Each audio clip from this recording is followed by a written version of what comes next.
एक बार फिर से स्वागत है हमारे सोनी मैथ्स जीके जीएस में। तो आज हम लोग फिर से आगे का क्लास देखेंगे। इस सीरीज में आपको पता है कि मैंने शुरू किया है क्लास 12th का क्लास, जिसमें कि मैथ हम लोग जो है कि पहला चैप्टर इसमें हम लोग कर रहे हैं इन्वर्स ट्रिगोनोमेट्रिकल फंक्शन, जिसमें कि 3 क्लास आप लोगों ने पढ़ चुका, जिसमें कि मैंने आपको केवल फॉर्मूला बताया और ऑब्जेक्टिव जो आने वाली है उसमें कुछ इम्पोर्टेंस बताए। आज से हम लोगों का सवाल शुरू होगा और सवाल को अच्छे तरीके से देखेंगे। चलिए हम लोग वीडियो में आगे बढ़ते हैं। आगे बढ़ने से पहले आपसे छोटी सी गुजारिश है कि यदि चैनल पर नए हैं तो चैनल को सब्सक्राइब करके बेल आइकन प्रेस कर लीजिए, क्योंकि मैं आप लोगों के लिए प्रतिदिन 12th का एक क्लास कम से कम तो जरूर लेके आऊँगा। प्रयास करूँगा 2 क्लास, लेकिन एक क्लास श्योर है। और पढ़िए, आपको कहीं भी समस्या होने नहीं दूंगा और घर बैठे आप फ्री तैयारी कर सकते हैं। चलिए आगे बढ़ते हैं। तो आज हम लोग थोड़ा सा सबसे पहले जान लेते हैं कि इसमें हम लोगों को जरूरत क्या पड़ने वाली है। तो आप लोगों ने पढ़ा था 0 डिग्री, 30 डिग्री, 45 डिग्री, 60 डिग्री और 90 डिग्री का हम लोग वैल्यू पढ़े थे। लेकिन नहीं सर, अब हम लोग इससे भी ज़्यादा वैल्यूज पढ़ेंगे। 180 भी हो सकती है, 360 भी हो सकती है और 360 से मोर देन भी हो सकती है। तो सबसे पहला आप लोगों को जीरो को हम लोग जीरो ही कहेंगे। ये डिग्री में है और रेडियन में तब्दील कर रहे हैं, तो रेडियन में इसको क्या करना पड़ता है, 180 से भाग देना पड़ता है। तो क्या करेंगे हम लोग, ये जो है 30, इसको देखो क्या करना है, पाई 180 हो गया और ये कै बार में लगेगा, 6 बार में, ठीक ना। यानी कि इसको हम लोग पाई के रूप में, यानी 180 गुना पाई के रूप में इसको कन्वर्ट करते हैं। तो पाई गुना 180 जब हम लोग करेंगे तो ये देखिए, ये डिग्री में है और ये रेडियन में है। यानी कि यदि आपको कहा जाए x डिग्री बराबर 180 पाई बटे 180, ठीक है ना, ये करना है। तो x का मतलब 30, यानी इससे इसको कटाए, कितने बार में लगा, मान लो कि 30 है तो 30 छके 180 पाई बाय 6। यानी कि आपको सीधा ध्यान रखना, 1 डिग्री इज इक्वल टू होता है 180, ठीक है। 180, 1 पाई बराबर होता है 180 डिग्री, ठीक है ना। तो इस तरह से हम लोगों का पाई का वैल्यू ही होता है 180 डिग्री में। इसी को हम लोग यदि डिग्री में कन्वर्ट करेंगे 1 डिग्री, तो ये जो है 180 पाई बटे 180 हो जाएगा, ठीक है। यानी कि याद रखना है ये वाला बात। अब उसी तरह से 45 है, 45 है, तो 180 आपका नीचे हो जाएगा। तो 180 नीचे हो जाएगा तो ये देखो 180 और ऊपर में पाई हो जाएगा, तो ये 45 दूनी 90, 4 बार में कटेगा, ठीक है ना। तो इसका वैल्यू हो जाएगा पाई बाय 4, 45 डिग्री का। 6 18, इसका हो जाएगा पाई बाय 3, 9 दूनी 18, इसका हो जाएगा पाई बाय 2। और फिर यदि इससे आगे हम लोग जाते हैं 180 डिग्री, तो इसका सीधे हो जाएगा पाई। फिर यदि 360 डिग्री रहेगा तो इसका हो जाएगा 2 पाई। बीच में एगो और रह गया, यदि 270 रहेगा तो ये 3 पाई बाय 2 होगा। ये आपको याद रखना बहुत जरूरी है, क्योंकि इसी बेसिस पर अब हम लोग सवाल बनाएंगे। उसके बाद कुछ और चीजें याद रखना है। तो आगे क्या याद रखना है कि यदि आपका साइन में पाई बाय 2 के साथ प्लस हो या माइनस हो, ठीक है, यहाँ थीटा हम रख देते हैं, तो याद रखिए इसका वैल्यू चेंज हो जाता है। साइन बदल जाता है किसमें, कॉस में। तो 2 जगह पे ये बदलता है, एक साइन में बदलता है और एक 3 पाई बाय 2 में बदलता है। यानी कि 270, 90 और 270 में ये बदल जाता है, कॉस थीटा हो जाता है। अब हम लोग इसमें से ये बात जानेंगे कि ये जो हो रहा है तो इसका यूज यहाँ पे पड़ेगा। तो यूज पड़ेगा तो साइन के साथ ही नहीं केवल ये 10 में भी यदि पाई बाय 2 प्लस थीटा होगा तो ये बदल करके कॉट थीटा हो जाएगा।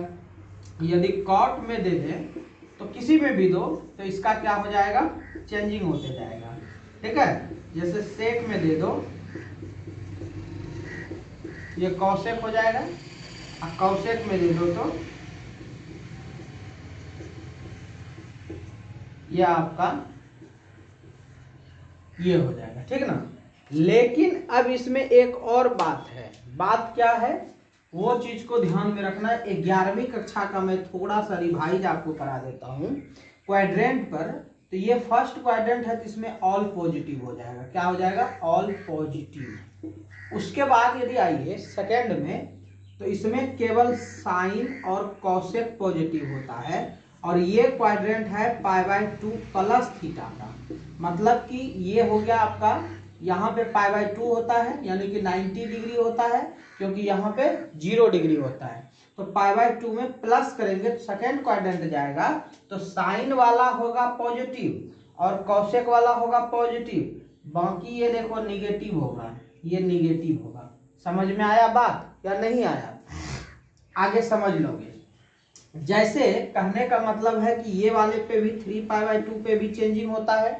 तो 3π/2 का मतलब 270, इससे आगे जाएगा प्लस रहेगा।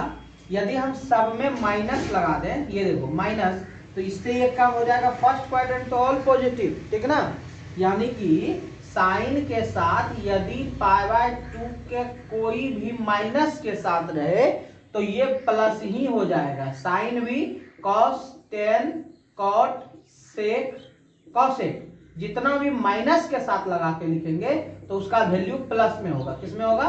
प्लस में होगा। लेकिन यदि प्लस लगा देंगे तो दो एगो प्लस होगा, एक साइन में होगा और एक किसमें होगा? कॉसेक में होगा। क्लियर? नेक्स्ट बात कर लेते हैं 3π/2 में। ये दोनों में चेंज नहीं होता है सर। ये आपका हो गया 0 का, ये हो गया आपका 180 है तो पाई का। फिर यहाँ आइएगा तो 2π का, यहाँ आइएगा तो 4π का। यानी n π के साथ इसका वैल्यू चेंज नहीं होता है। n π के साथ आपका n π मतलब 1π, 2π, 3π, 4π, इसका वैल्यू चेंज नहीं होता है, बट माइनस प्लस चेंज जरूर होगा। अब 270 के आगे यहाँ जाओगे तो इसमें होता है टेन कॉट पॉजिटिव, ठीक है, टेन कॉट। तो इसमें आपका हो जाएगा सेक और कॉस, ठीक है ना, ये होता है पॉजिटिव। तो सेक कॉस, यानी कि यदि हम 3π/2 लगा देते हैं, जैसे देख लीजिए,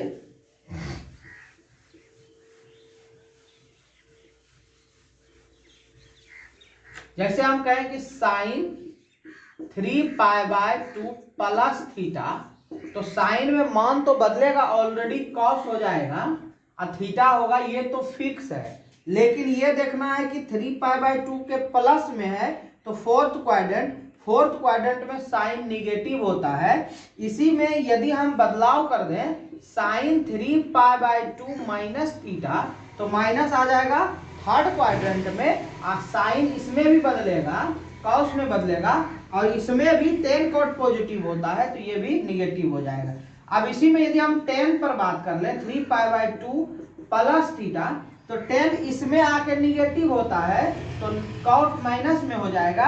और इसी में यदि लगा दें 3π/2 माइनस थीटा, तो ये क्वाड्रेंट आ जाएगा, और ये क्वाड्रेंट में आपका ये कॉट में ही बदलेगा लेकिन प्लस में होगा। क्यों? क्योंकि इसमें टेन कॉट पॉजिटिव हो रहा है। तो आई होप कि ये चीजें समझ में आपको आ रही होगी।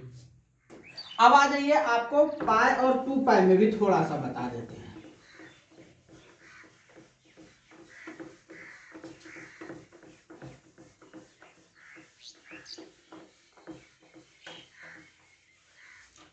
जैसे देखिए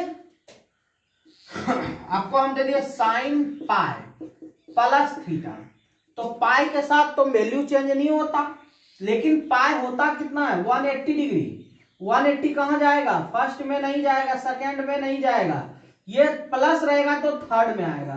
थर्ड में टेन कॉट पॉजिटिव होता है तो यहाँ माइनस हो जाएगा, ये साइन थीटा। क्या हो जाएगा भैया? Minus sine theta. तो ये क्यों लिखे, थोड़ा सा इस पे चर्चा करें ना। सवाल नंबर पहला है हमारा, साइन इनवर्स -1/2 कितना है? -1/2। अब ये साइन माइनस में है तो फिर क्या होगा? आप याद करो, साइन इनवर्स -x का फॉर्मूला आपको मैंने बताया था कि साइन 3 ठो में होता है पॉजिटिव और 3 ठो में होता है निगेटिव। याद कीजिए, ये पहले क्लास में मैं आपको बताया हूं। मैंने बताया था आपको साइन इनवर्स -x रहेगा तो माइनस साइन x होगा इनवर्स में, ठीक है, ये होता है। और फिर 10 रहेगा तो ये भी आपका होता है -10 इनवर्स एक्स। जिन्होंने वो वीडियो नहीं देखा है आई बटन में लिंक दे दूंगा, वहां से देख सकते हैं। कॉसेक इनवर्स -x, ये भी माइनस कॉसेक इनवर्स x हो जाएगा। क्लियर। लास्ट जो था वो आपका यानी 3 गो था, ये साइन हो गया। अब इसी में यदि कॉस रहेगा इनवर्स -x तो ये होता है pi minus cos inverse x, ध्यान रखिएगा। कॉट रहेगा माइनस इनवर्स तो इसमें भी पाई माइनस कॉट हो जाएगा। जिन्होंने पिछला क्लास का नहीं देखा वीडियो जरूर देख लेना, क्योंकि इंपॉर्टेंट आप लोगों के लिए है सारा चीज। उसके बाद एक सेक हो जाएगा, कॉस सेक हो जाएगा, सेक इनवर्स -x बराबर pi minus sec inverse x। Clear. अब हम लोग यहाँ पे साइन इतना है तो ये तो फिक्स हो गया कि माइनस साइन इनवर्स 1/2 होगा, इसमें तो कोई दिक्कत है नहीं। अब बात ये आ जाती है कि यदि हम साइन इनवर्स इतना मानते हैं, इसको हम लोग क्या करते हैं वाई लेट कर लेते हैं। तो वाई लेट कीजिएगा तो आपका साइन वाई उधर चला जाएगा तो हाफ बराबर हो जाएगा, ठीक है, माइनस को अभी छोड़ दीजिए, हाफ बराबर हो जाएगा साइन वाई। तो साइन वाई हुआ तो साइन में इसका कितना मान लेंगे जो हाफ होगा, तो साइन 30 हाफ होता है। तो 30 को हम लोग क्या कहते हैं पाई/6 कहते हैं। I is equal to sine Y हो जाएगा, साइन साइन कटाना नहीं है, कैंसिल हो जाएगा, इसलिए y इज इक्वल टू पाई/6 हुआ। लेकिन पाई/6 नहीं होगा क्योंकि इसका साइन यहाँ पे दिया हुआ है, तो -पाई/6 होगा। यही आपका आंसर हुआ। तो किन बच्चों को ये चीज में दिक्कत है, एक सवाल और कर देता हूं फिर हम बढ़ेंगे नेक्स्ट क्वेश्चन। देखिए आपका है कॉस इनवर्स -1/√2 ये है। तो ध्यान दो, अभी मैंने आपको बताया यहां कॉस का फॉर्मूला देखिए क्या है, क्या होता है पाई माइनस कॉस इनवर्स 1/√2 हो जाएगा। क्यों हो जाएगा, क्योंकि ये हम लोग पहले पढ़ चुके हैं। अब यहाँ पे पाई हो गया, अब माइनस ये वाला, तो ये वाले भाग के लिए केवल पाई को अभी फिलहाल हम छोड़ देते हैं, ठीक ना।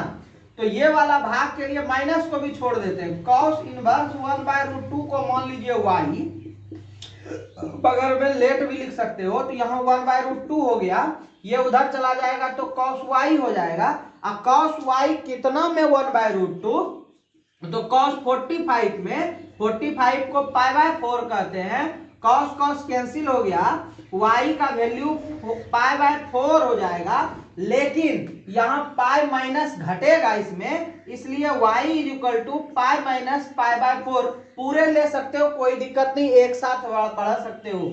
अब ये घटा दोगे तो 3 पाई/4 हो जाएगा। ये हो गया आपका आंसर। समझ में आया?